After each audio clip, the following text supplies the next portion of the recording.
Here we are looking at the lymphatic system. The lymphatic system is a network of tissues and organs that help rid the body of toxins, waste, and other unwanted materials. The primary function of the lymphatic system is to transport lymph, which is a fluid containing infection-fighting white blood cells all throughout the body. Associated with the lymphatic system, unfortunately, there are numerous disorders that present themselves. We are going to go more in depth into the common disorder known as lymphoma. Lymphoma is cancer that begins in infection-fighting cells of the immune system called lymphocytes. These cells are found in the lymph nodes, the spleen, the thymus, bone marrow, and other parts of the body. When you have lymphoma, lymphocytes change and grow out of control. There are two main types of lymphoma. There's non-Hodgkin and there's Hodgkin.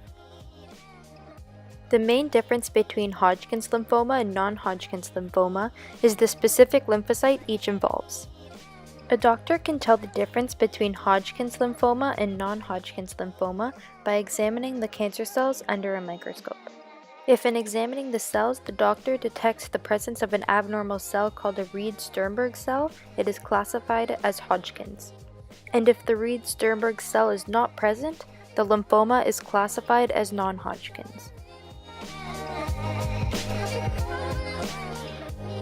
The signs and symptoms of lymphoma are similar to those of illnesses such as a viral disease and the common cold, but they continue for longer than they would normally be expected. Symptoms of both types of lymphoma may include night sweats, fever and chills, weight loss and loss of appetite, unusual itching, and persistent fatigue, unusual tiredness, or lack of energy. The exact causes of lymphoma have not been officially confirmed yet. However, several factors have been linked to an increased risk of developing lymphoma.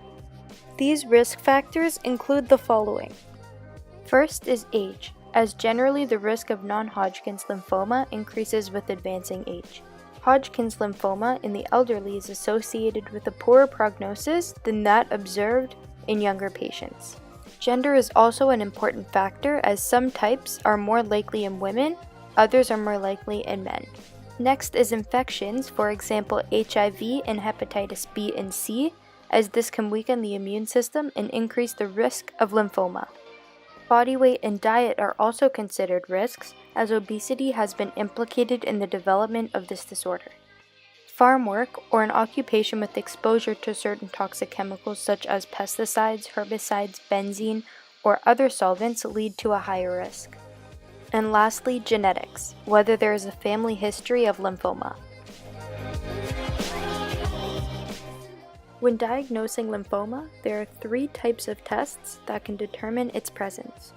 The first is a biopsy, which can detect the presence and type of lymphoma.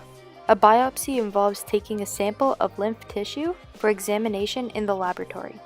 The second type is imaging tests such as CT or MRI scans, X-ray imaging of the chest, abdomen, and pelvis, ultrasound scanning, or a PET scan.